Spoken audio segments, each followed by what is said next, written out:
participar. Ciertamente esperemos que sea otra presentación más de esta película. Sin embargo, va a ser la única en su género. Me parece que es una película muy fuerte. Aquí programa me dice que qué lección, creo que estoy totalmente de acuerdo, es una película bastante compleja. El motivo de esta película, yo la vi por primera vez, o antes de que hiciera la invitación de Eduardo, yo no sabía absolutamente nada de la película, tan solo me había enterado y para mí resonó alguna vez la noticia de este famoso antropófago que recientemente había sido encarcelado por este motivo. Cuando vi la película, la verdad es que aún la veo hoy y me parece fuertísima la película, porque casi todo el mundo considera conmigo, aunque bueno, hay estéticas distintas, como pueden ver, me gusta esto, pero mi intención no era traer una película sensacionalista, difícil, incluso tétrica, porque el tema me parece bastante tétrico, sino las características de esta película, de esta historia, de este relato, que no está muy separado de la realidad. Me parece que el director, Martin Weiss, pueden explicar un poquito de él, fue el que se documentó muy bien en torno al caso de este hombre. Hizo la película muy apegada a la realidad. Yo les podría decir que incluso hay frases que fueron extraídas de las, no sé cómo llamarlos, de los documentos legales, ¿no? De las testificaciones. Había algunos cambios que había que señalar, pero incluso la vida infantil es narrada por el propio antropófago de esta manera, entonces está muy apegada. Es una película que uno dice es una ficción, pero hasta dónde es metáfora, hasta dónde no es metáfora, me parece que está muy apegada a la vida, tal como al menos él la relató. Entonces, antes de que pase a ver quién era él, porque su nombre no era Oliver, voy a pasar a comentar la película un poco y mostrarles por qué es importante esta película. Tiene un motivo psicoanalítico para mí importante. Fue hasta que la vi la película que me asombré y me llevaba a pensar en una serie de situaciones que este caso propondría la doctrina psicoanalítica, en donde la doctrina psicoanalítica solo podría, al menos yo ahora, señalar ciertas contradicciones con nuestra doctrina. Nuestra doctrina no podría explicar un caso como este. Y es de ahí una serie de problemas clínicos, no solo de Freud, comentaré hoy a Melanie Klein, donde podremos ver que hay una serie de puntos importantes que aún no hemos pensado y que incluso rebasan por mucho nuestros esfuerzos y bastante limitados conocimientos de lo que sería campo pulsional. Bueno, el título de la película es Grim Love, y esta, si bien es una película alemana, ¿no? Y bien escrita en inglés, hay una homofonía desde el inicio que es Grimm, ¿no? De los hermanos Grimm, y tiene su motivo en el relato, en la vida real, y que Martin Weiss incluye, que es la historia de Hansel y Gretel, de los hermanos Grimm. Incluso cuando se escribe el que va a ser el comido y el que lo va a comer, la clave del antropófago era Hansel, ¿no? Justamente, decía Hansel, y remitía al relato de los hermanos Grimm.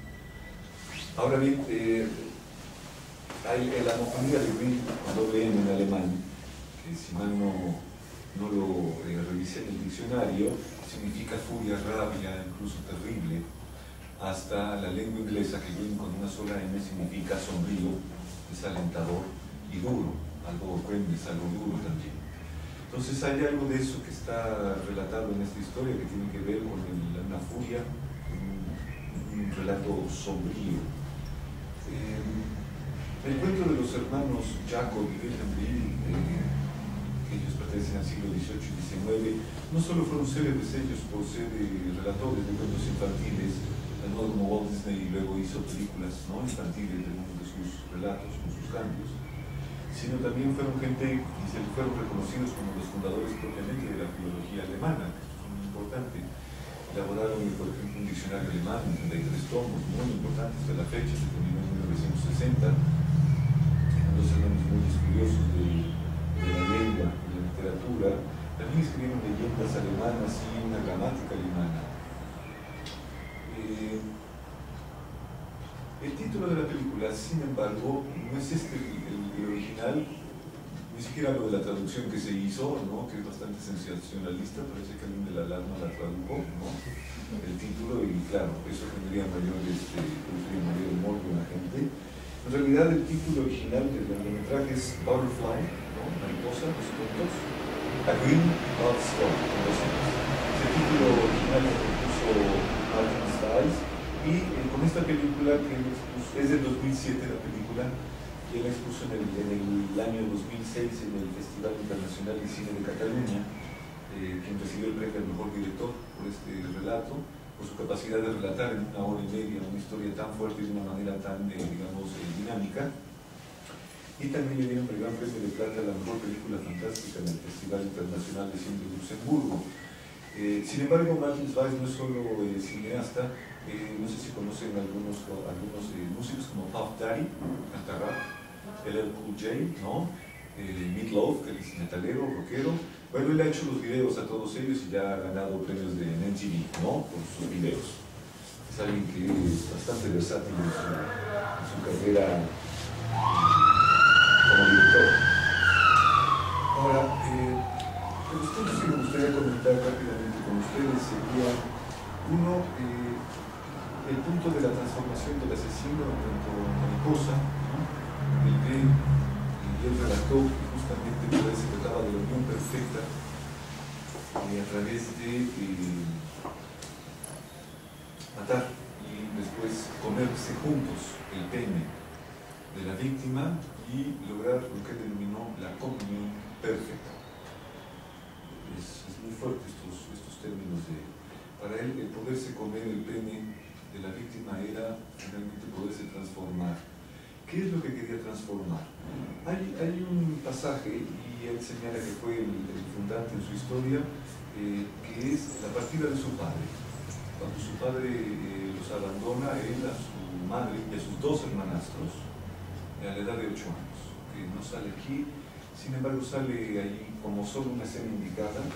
La madre ya se había casado en 2 ocasiones anteriores, ya había tenido hijos con otros hombres, así que digamos que Oliver tenía 2 hermanastros antes que él, mayores que él era el menor, y el padre a los 8 años enigmáticamente se pelea con la madre, y así, tal cual como lo significan, se sube al coche y se va.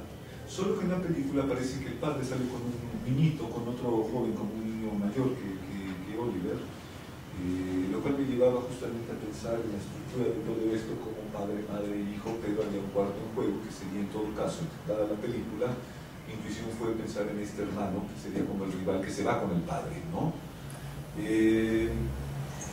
Sin embargo, no es así en la vida real. Lo que sí es interesante es el papel que él quiso para el hermano que no tuvo, porque justamente aparece el hermano como el hermano que nunca pudo tener, que hubiera querido tener, el hermano menor, que dice que hubiera querido tener para querer mucho, y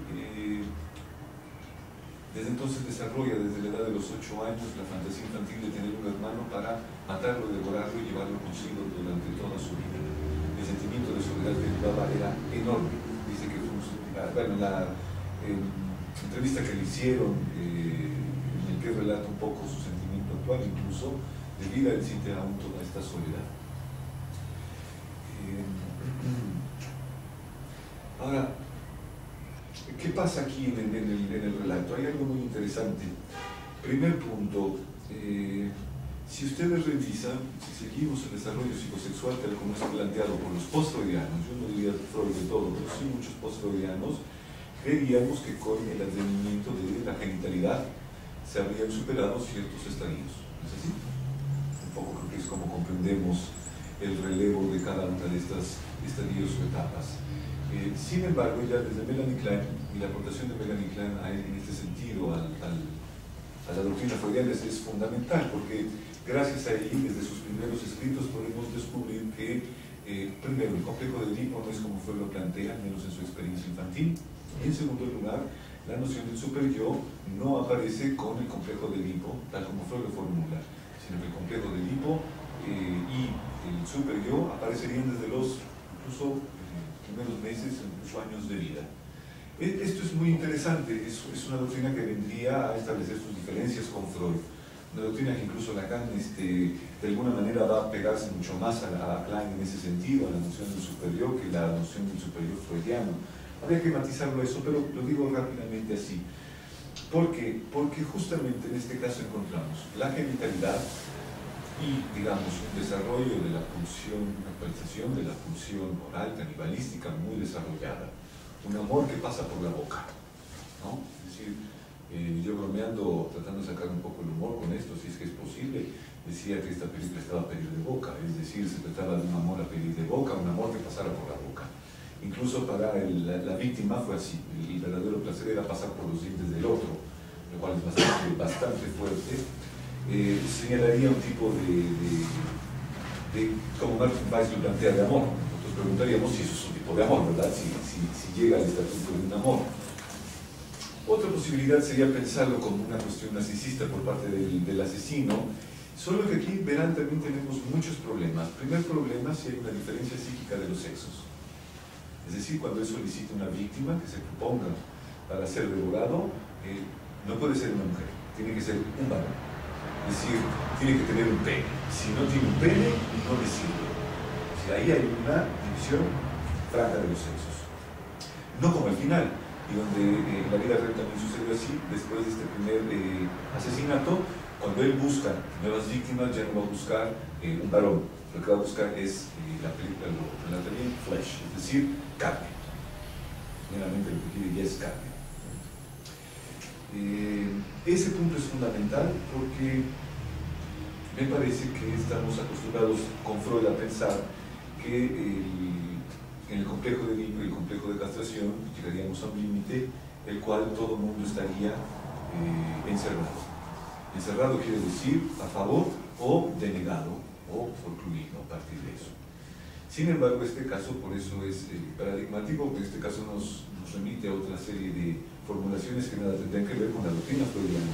Esto es lo más interesante, son estos los problemas que me interesan, porque es digamos, hay un otro, y el otro puede decir no me comas, y él respeta al otro, es decir, transgresión no hay, y esto es un problema legal que dio a la corte.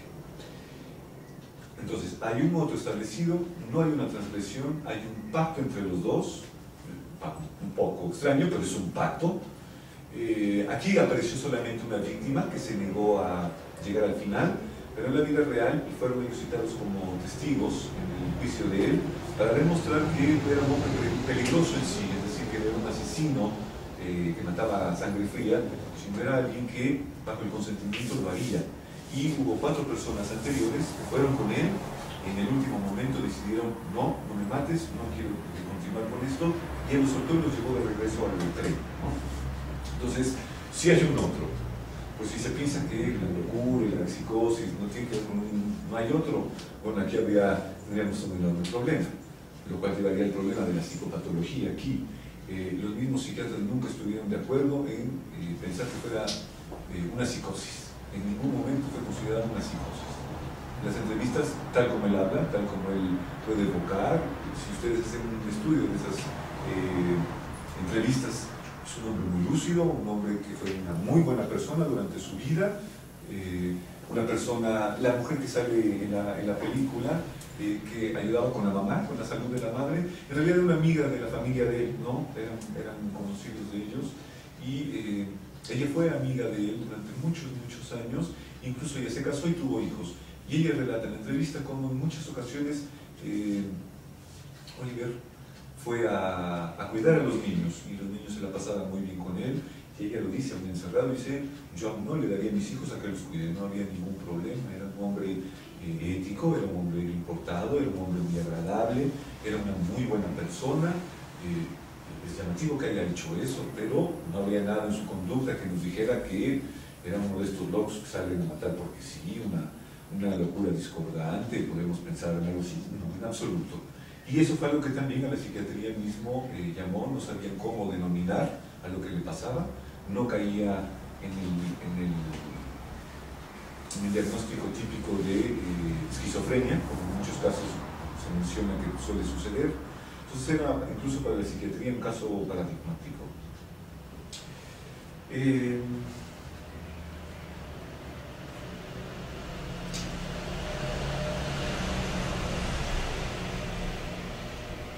Ahora bien, incluso para el derecho hay también un enorme problema, porque la antropofagia, al menos tal como lo relatan en estas entrevistas, incluso el abogado de él, la antropofagia no estaba tipificado como un crimen en Alemania. Entonces había un enorme problema, un gran vacío legal ahí, porque primero había sido bajo consentimiento, en segundo término no estaba tipificado como tal. Entonces era un enorme problema de cómo imputarle un crimen a este hombre. Moralmente era un crimen, legalmente no estaba considerado como tal, entonces ahí había enormes problemas. La defensa lo que alegó es que fue una especie de suicidio asistido, lo calificaron como tal eso. Pero de todas maneras no fue. Se pensó en un primer momento darle cadena perpetua, porque se le consideraba un peligro para la sociedad, así se argumentó, pero después se demostró que nunca había sido un peligro para la sociedad. Al contrario, era un hombre ordenado, un hombre que cumplía con su trabajo, había sido militar durante 12 años, había servido estupendamente en la milicia, se comportaba adecuadamente en su trabajo, digamos que ni siquiera había tenido problemas con ningún tipo de, ni con jefes, ni con colegas en su trabajo, había cuidado a su madre durante toda la enfermedad, incluso se podría ver ahí un aspecto de bondad de parte de él. Entonces, finalmente la sentencia fue de 8 años y bueno, se espera que vaya a salir unos cuantos años más por buena conducta, se porta bien.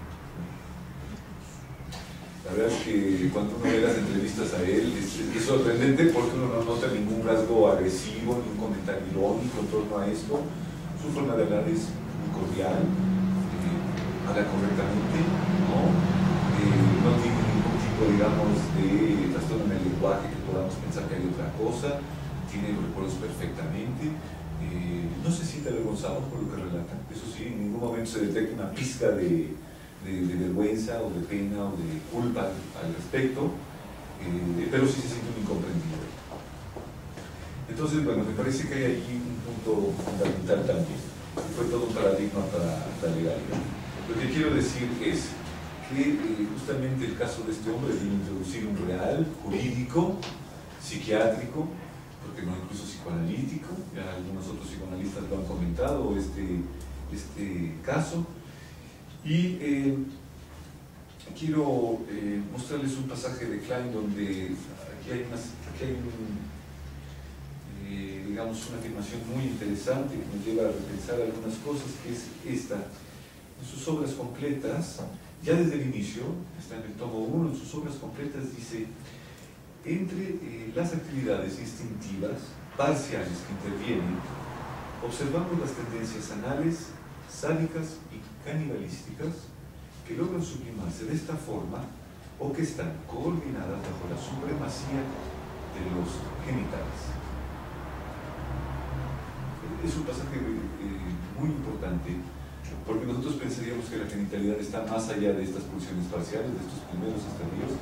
En el caso de ella, en su práctica indica que no es del todo así, que puede coexistir la genitalidad con un canibalismo o un estadio oral canibalístico, uno sádico anal, es decir, que puede estar perfectamente organizados todos ellos de una manera muy extraña, en donde no hay superación de un estadio por el otro, sino una coexistencia de todos ellos.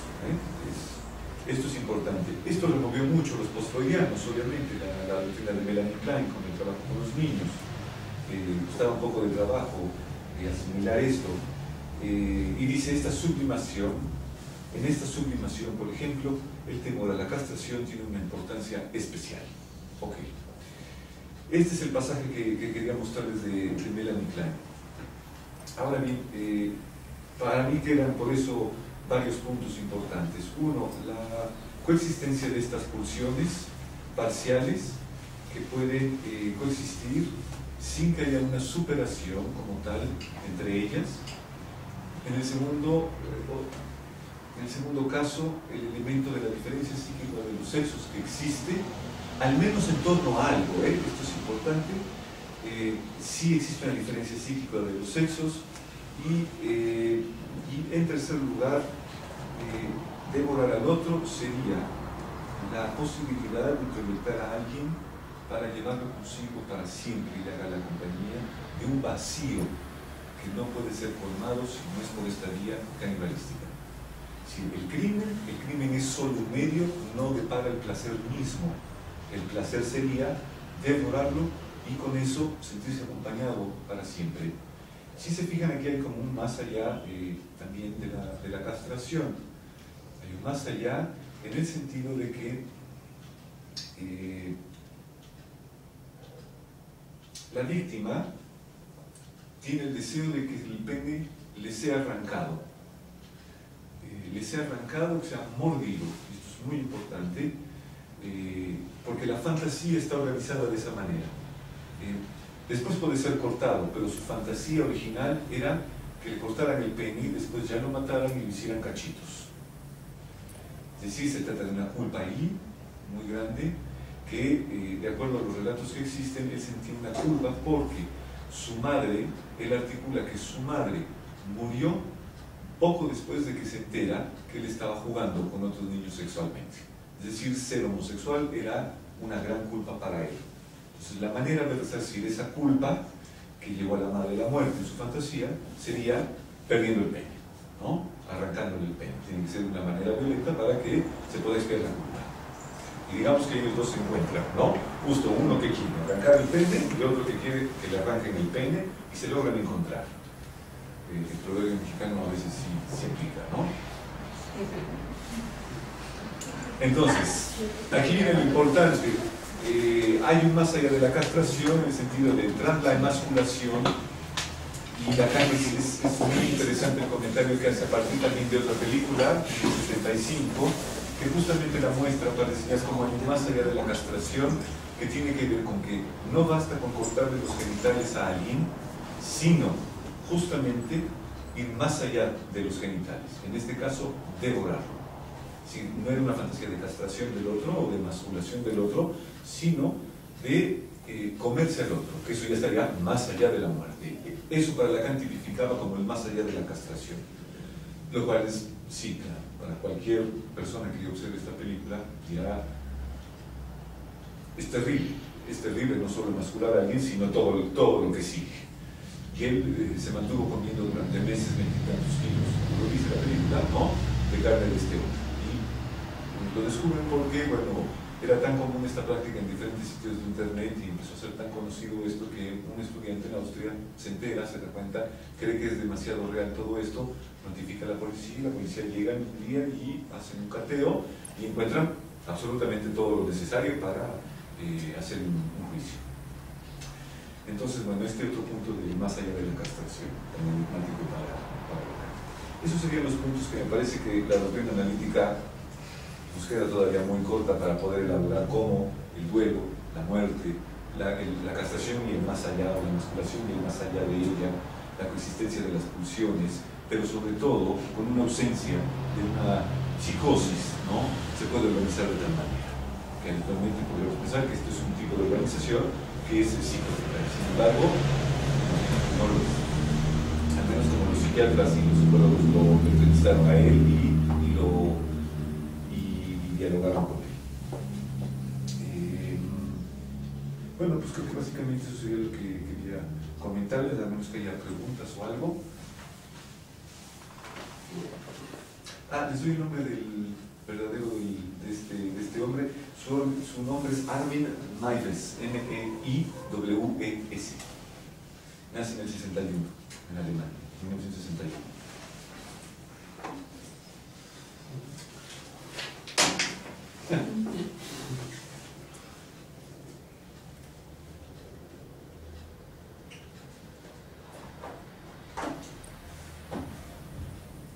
¿Se publicará la película?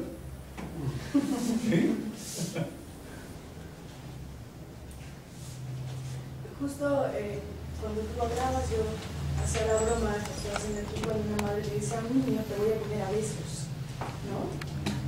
Y justo acá se lo come, pero justo me gusta el título, ¿no?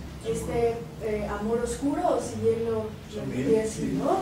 Este amor también que una madre puede tener a un niño, pero ahí está la palabra, te como a besos, ¿no? Y puede hacer el niño, no tanto, ¿no? Claro, claro. Y acá este acto de amor, porque pareciera así, ¿no?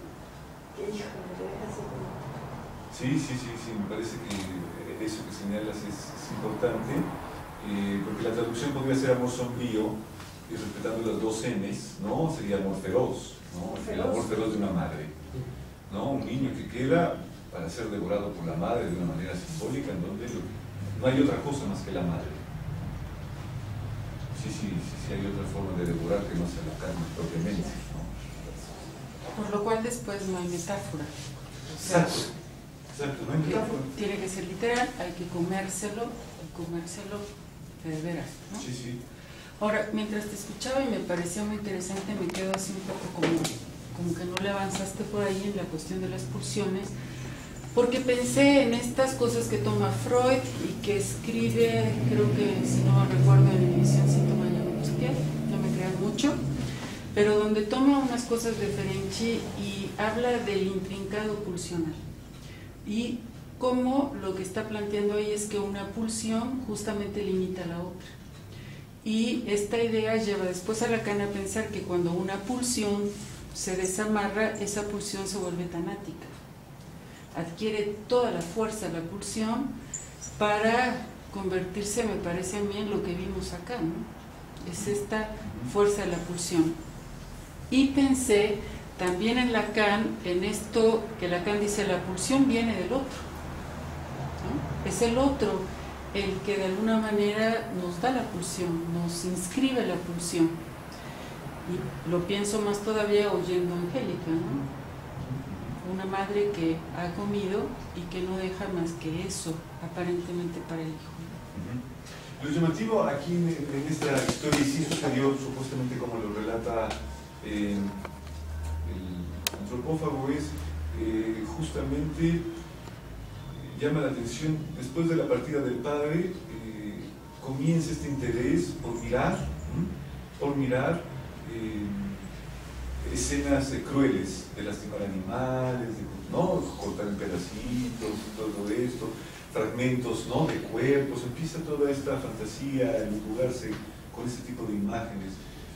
Lo interesante es, y esta es una pregunta que para mí queda en el aire, ¿por qué solo hasta después de la muerte de la madre se actualiza, ¿no? Se actualiza esta pulsión canibalística y toma, digamos, como la delantera? El modo como lo representa Martin Weiss, que es, se abre un hueco en la pared, ¿no? Que es lo que, digamos, donde se encuentra la madre muerta, se abre un hueco en la pared donde se derrama el agua, ¿no? Hay un cauce que se abre y ya no tiene salida, se rompe el dique, en ese sentido, se rompe un dique y él se está ahogando en él hasta que logra salir, ¿no?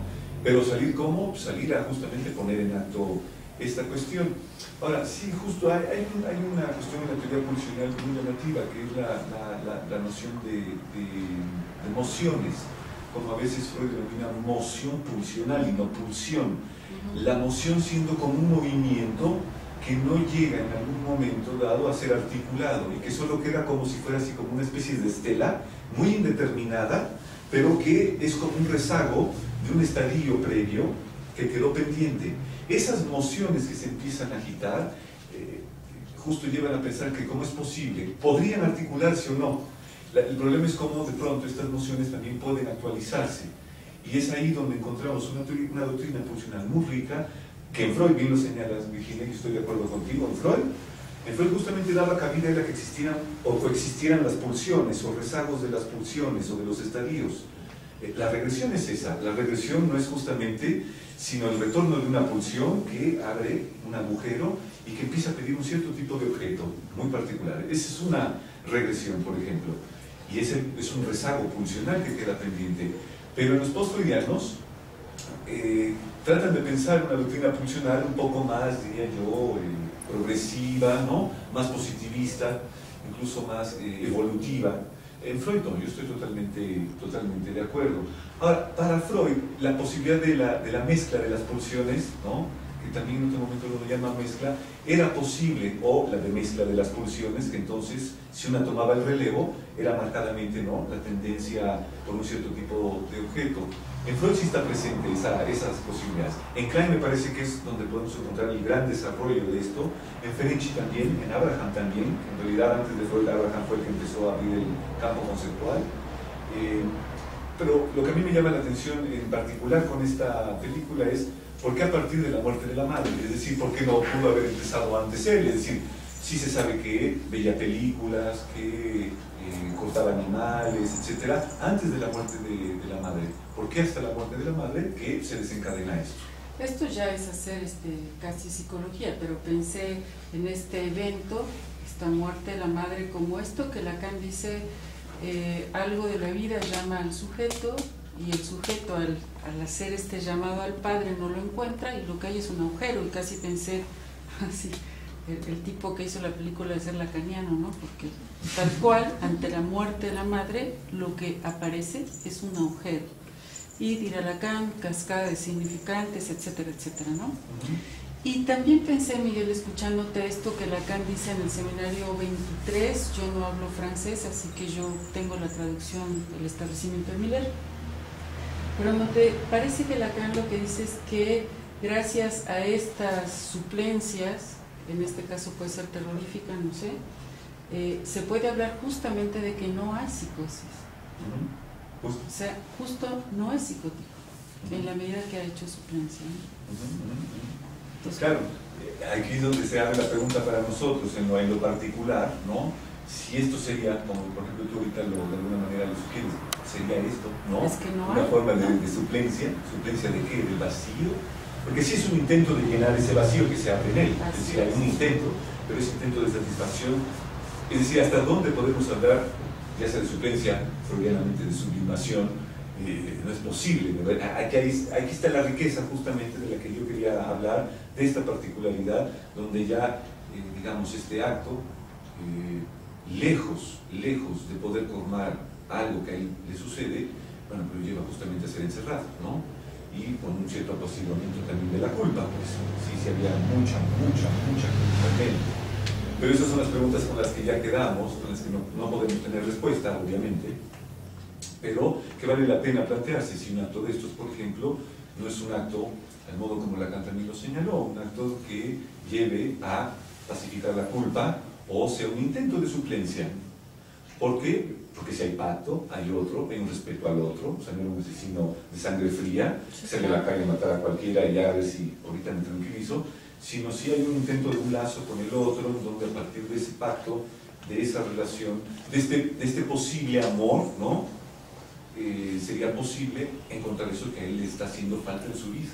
Es que me parece incluso, perdón, que respecto a esto, que al contrario es importante para él que el otro quiera ser devorado.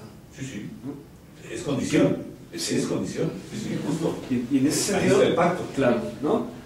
Pero que es importante para este hombre que el otro casi solicite ser devorado, ¿no? Yo no sé cómo, por qué vías corre ahí la posibilidad de una demanda, y pensar en esto de la ausencia de la madre, pareciera, yo lo leí un poco como, sí, pensando en la regresión, pero a partir de la propuesta acá en el seminario de la relación de objeto, donde pareciera que justo a partir de que falta la madre, se desencadena algo, ¿no? Se destapa algo, se abre algo, y pensar en los términos de qué sucede ahí con la falta, como si estuviéramos ante una, no sé si nueva, pero muy sugerente forma de gozar, donde efectivamente no se puede avanzar en el terreno de la psicosis, ni siquiera de la perversión, me parece, sino que es una pregunta abierta, porque cuando falta la madre efectivamente se desencadena esto, pareciera que, como lo señala Lacan en la relación de objeto, donde primero la madre es simbólica y el objeto es real, ¿no? Y después la madre es real y el objeto es el que es simbólico, lo que ya da la posibilidad de ser metáfora entonces, y que ingresa el sujeto a la función del don, dar algo entonces en lugar de darse él o poner su cuerpo para el otro. Posición muy desde el sacrificio, ¿no? Un poco como los católicos que se comen la hostia y creen, no hay metáfora, lo comentamos en alguna ocasión, ahí el católico cree de veras que es el cuerpo de Cristo, o sea, no es metáfora, no es un representante, es el cuerpo de Cristo, es lo que es el sacerdote. Y en ese sentido pareciera que es como si hubiese una regresión donde cuando aparece esta ausencia de la madre, ¿no? Entonces aparece algo, no sé si en el sentido de una suplencia, efectivamente, donde el objeto deviene nuevamente en real, ¿no? O sea, a lo que se apunta, pues, ¿no? Pero que sí, pues bueno, plantea una cantidad de preguntas, ¿no? Sí, yo coincido. Este punto es importante porque en otro momento pensaba yo en el narcisismo, que era otra forma de poder un poco leer esta cuestión, pero no encontraba suficientes elementos para pensar el narcisismo, porque si recordamos, el narcisismo está en la transición entre la pérdida de la madre, es decir, ¿no?, la separación de la madre, pero antes de hacer la metáfora con el padre.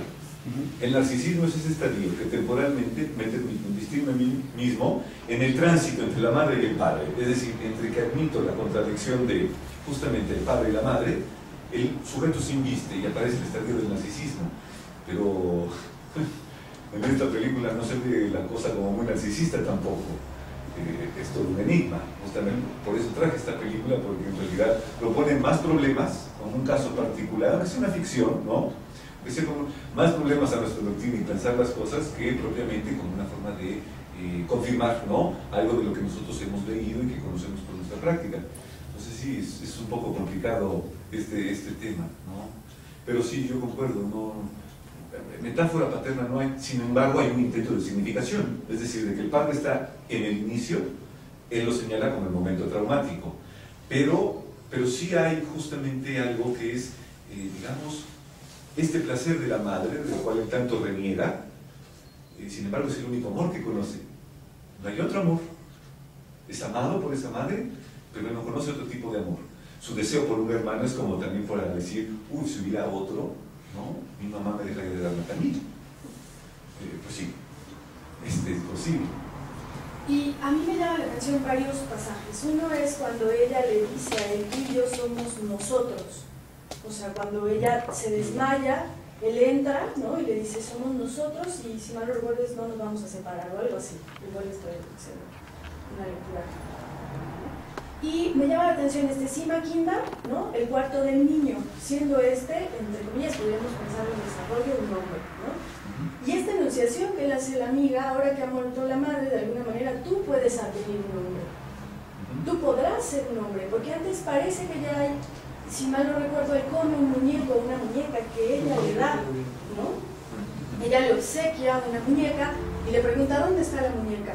Y hay un primer intento, ya me la comí, ¿no? Porque así lo dice. Sí. Y en el cuarto del niño, además, se come un muñeco, o sea, y esta chica encuentra un cuerpo desmembrado, ¿no? Cuando está ella elaborando, construyendo, podríamos decir, encuentra una pierna, ¿no? Me llama mucho la atención, ahí a mí me surge una pregunta.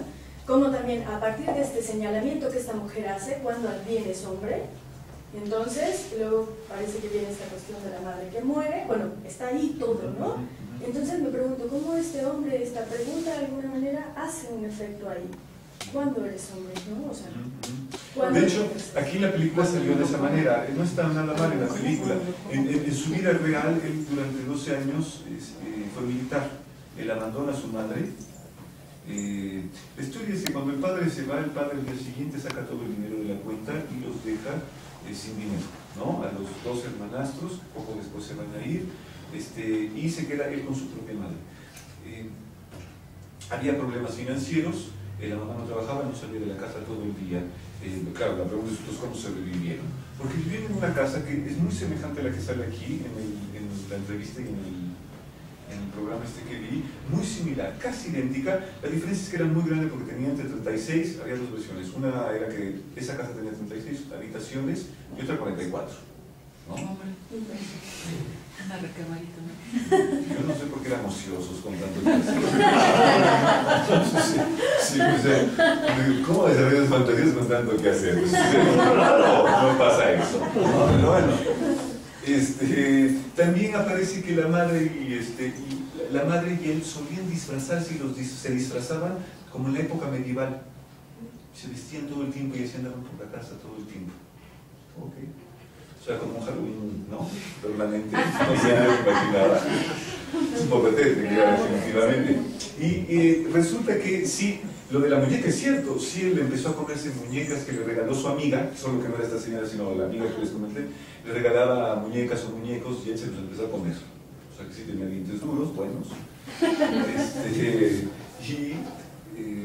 ahí empezó, desde niño, adolescente. Ya más adulto fue cuando hay un primer intento de abandonar a la madre y lo logra, se vuelve militar, subió de la jerarquía militar en varias ocasiones, digamos que no sabía cómo decirlo, la gente que estaba por debajo de él, a los cuales él dirigía, ¿no? Y mandaba, lo apreciaban mucho, confiaban en él, en su liderazgo totalmente, que era un hombre muy organizado, muy bien, ¿no? Los quería a todos, se divertía con ellos, nunca tuvo un detalle que dijeran, oye, qué tipo tan raro o algo, ¿no? En absoluto. Y terminando, pero después ya no pudo avanzar más en su carrera militar y decidió renunciar a ella. Su madre tiene un accidente automovilístico, en la que queda muy mal su madre y entonces lo necesita. Entonces cuando él se regresa a vivir a casa de la madre. Y a los 3 años de eso, la madre muere, ¿no? Y su amiga es quien le dice, bueno, pues ahora es momento de que te emancipes, ¿no? Te vuelvas un hombre, etcétera, te independices. Y bueno, empieza a trabajar, trabajó muy bien y todo esto, pero siempre se quedó en esa casa viviendo. De hecho, esa casa se le decía la casa de los espíritus. Los amigos de él, siempre a su casa, le decían la casa de los espíritus, que había fantasmas. Y pues sí, y si no, los iba a ver poco después. Pero sí hubo este intento de abandono de la madre, que bueno, finalmente fracasó, ¿no? O sea, habrá estado, digamos, de vacaciones 12 años, pero él regresó a su hogar, ¿no? Porque en el hogar está, ¿no? Ese es el hogar. Entonces sí hubo este intento de abandonar a la madre, pero pues que no. Mientras tuvo reconocimiento, lo dice, ¿no? Que mientras tuvo reconocimiento y un avance en su carrera médica, eso le permitió, eso sí me parece que es más como una suplencia, ¿no? De tratar de suplir una relación con la madre que tenía por otra cosa. Pero no era una metáfora en el sentido estricto, es decir, no era una sustitución real de una cosa por otra. Entonces finalmente tuvo que retornar a donde pertenecía y era al lado de mamá. Sí, que regresó al home, sweet home. Sí. Home, bring love, home, ¿no? O sea, sí. ¿Sabes qué? Ahora, escuchándolos y escuchando también a Lalo, pensé que la película y después de escucharte, me da la sensación como de que entiendo más al caníbal, si es que algo puedo entender. En cambio, de verdad, lo que no entiendo... La chica. No, déjate la chica, el que es comido. O sea, sí. No encuentro ni por dónde, pues, ¿no? Pensé esto que señalabas tú, ¿no? Esta nueva forma de goce que se le impone y que tiene que ser verdaderamente así, ¿no? Pero ahí, dijéramos, no tenemos elementos para entender nada, no se entiende nada. Todavía en el otro pobre, bueno, que si la mamá, que si entonces que si el papá, que se fue, que entonces que la mamá le decía quédate conmigo, nosotros, tú y yo, uno solo. Pero del otro lado, sí, justo ese me es el deja punto. una sensación De total desorientación, me parece, ¿no? Así de... Pero del otro lado, Sí, justo porque, por ejemplo, si contrastamos así rápidamente la imagen de este hombre víctima, devorado, con un masoquista, pues esto uno tiene la sensación de que entiende al masoquista. ¿No? Digo, si vamos subiendo de nivel, masoquista me queda así. A lo mejor habrá alguien que le guste un poquitín el dolor y pues está bien, ¿no? A lo mejor, ¿no? Digo, cada quien. Porque evidentemente la víctima es de decir, no, ¿cómo? El mismo abogado decía que daba de brincos él cuando vio la escena, los videos, claro, vio los originales, ¿no? Que debe haber estado tétrico. Él sí vio de brincos cuando estaban viendo todos, ¿no? Los videos. Y él lo dice tal cual. Dice, ver que un hombre quiera que le arranquen, ¿no? con los dientes un pene, era una imagen insoportable para cualquier varón. Dice, yo estaba dando de brincos, no sabía qué hacer, si pararme y irme, o realmente seguir viendo, o lanzar una carcajada de lo nervioso que yo estaba ahí. Bueno, porque claro, ya nos deja... Y yo estaba asombrada aquí viendo que ustedes podían ver eso. Yo sí pensaba, ¿cómo los varones pueden soportar eso? Sí. Y además el grito, ¿lo escucharon? Dura como 20 segundos, que es lo que dicen que duró el grito real. Me estoy acordando. Pero yo digo, 20 segundos, ¿eso? No, hombre, da para una eternidad el grito. No, pero claro.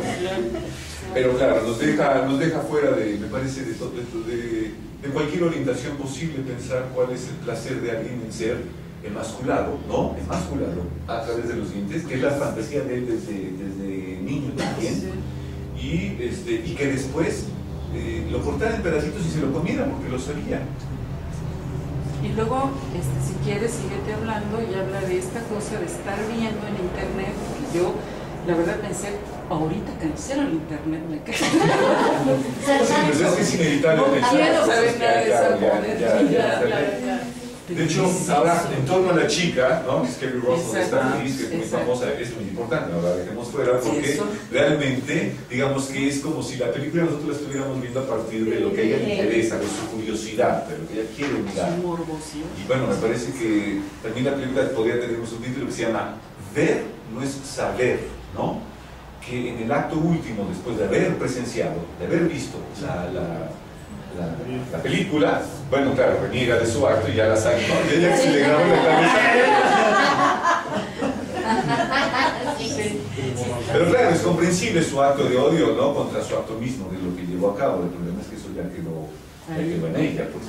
Pero era muy llamativo también, mientras yo veía la película la primera vez, decía, pero qué ganas de ir a meterse en la casa, ¿no?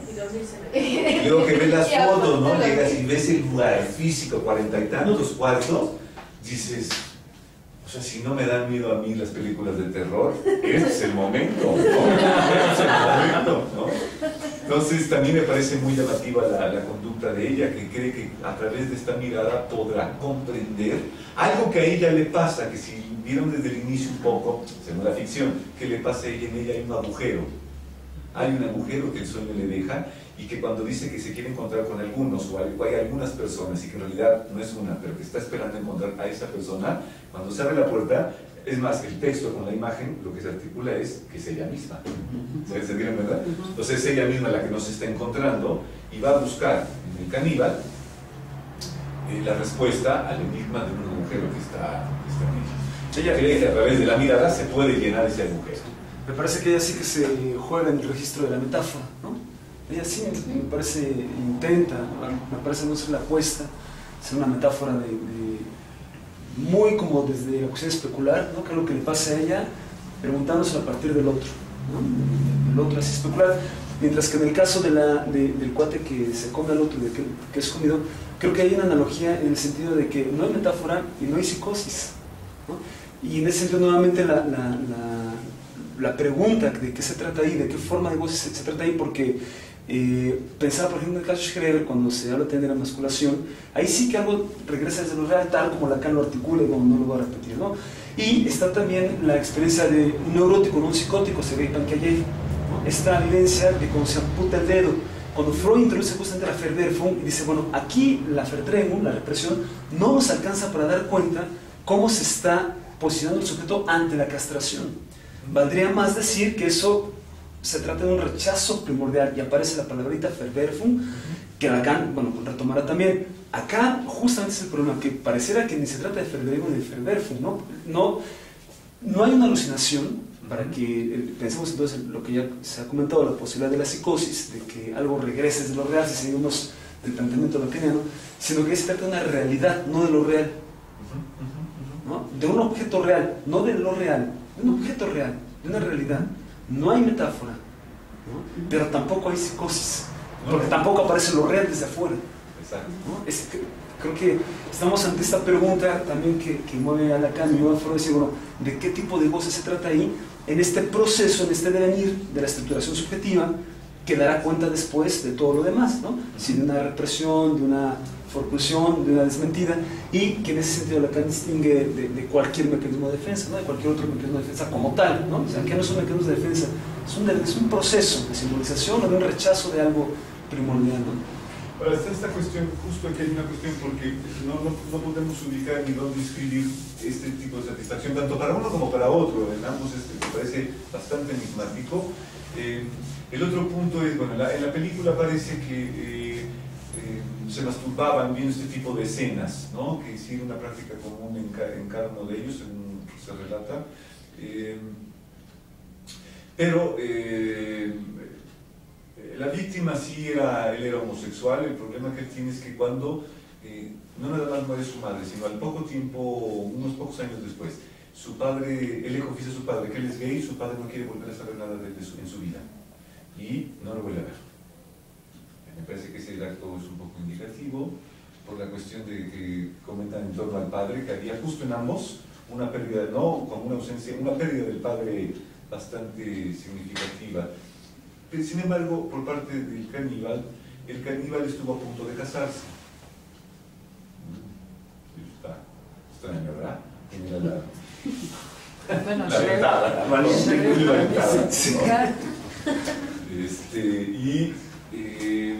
sin embargo, no la conoció él a ella directamente, como digo, cualquier persona lo haría habitualmente, sino que fue a través de una agencia de matrimonio. Sí, una agencia matrimonial, le presentaron a la chica, salieron durante algunos meses, empezaron a preparar la boda y en el último momento se rompió el compromiso.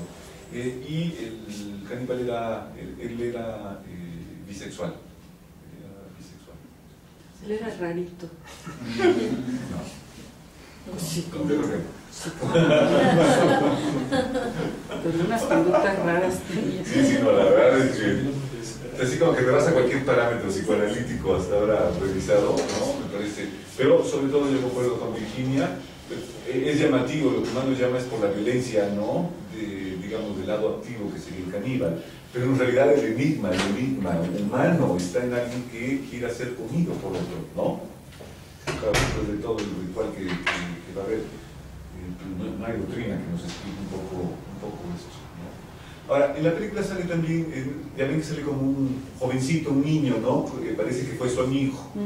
Entonces esa era la pista del hermano que yo, ¿no? Seguí en la película, pero me preguntaba si en la vida real, primero si tuvo un hermano, si no tuvo un hermano, etcétera. O si había también tenido alucinaciones, porque yo decía que tuvo un amigo imaginario y luego fueron las alucinaciones todo el tiempo, ¿qué habrá sido, no?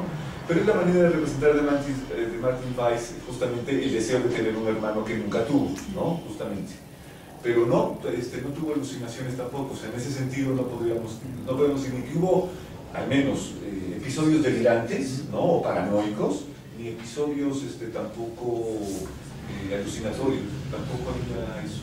Al contrario, era una persona bastante moderada en su vida, muy moderada, muy limitada en sus relaciones humanas, muy limitado, pero una vida muy moderada, sin ningún tipo de exceso tampoco, de ningún otro tipo. Solo O sea, líbrenos Dios de las buenas almas. Líbrenos Dios de las buenas almas. Sí. ¿No? Su amiga dice que si salía de la casa y tendría que dejar a los niños, se los volvería a dejar a él. O sea, eso dice, sabe realmente que no aprende, ¿verdad? Porque uno no sabe en la casa tampoco que le pase al hombre, pues, ¿no? O sea, es inevitable que después de que te enteres de una cosa así, algo te... O sea, para ti cambie la mirada hacia el otro. Pero bueno, creo que es tan buena amiga, ¿no? Hay gente que no le afectó mucho ese dato, pero me parece. Y ese fue el motivo un poco para hacerlo, porque me parece que es muy enigmático, no solo el caníbal, evidentemente, sino también el otro. Pero incluso en el caso de la chica, ¿no? ¿Por qué ir hasta un extremo de esa magnitud para querer saber algo de sí misma, ¿no? O saber algo de qué. Y llegar al punto, ahí sí un poquitín más delirante, digo, casi en relación a los otros. Ella de repente tenía este punto donde ella sentía que lo comprendía al otro, que dices, híjole, no, pues ya está un poco preocupante, ¿no? Andar comprendiendo ese tipo de cosas. Por más que se quiera, pues que, yo no sé, yo no entendí mucho, pero si alguien aquí lo entendió, ayúdenme, porque tenemos unos vacíos en la doctrina considerables cuando tenemos un caso como este, ¿no? Y ese fue el motivo por el cual desafortunadamente traje una película bastante desagradable, ¿no? La estoy vendiendo si alguien la quiere. Bueno, darle las gracias, ¿no? Por estar aquí. Gracias.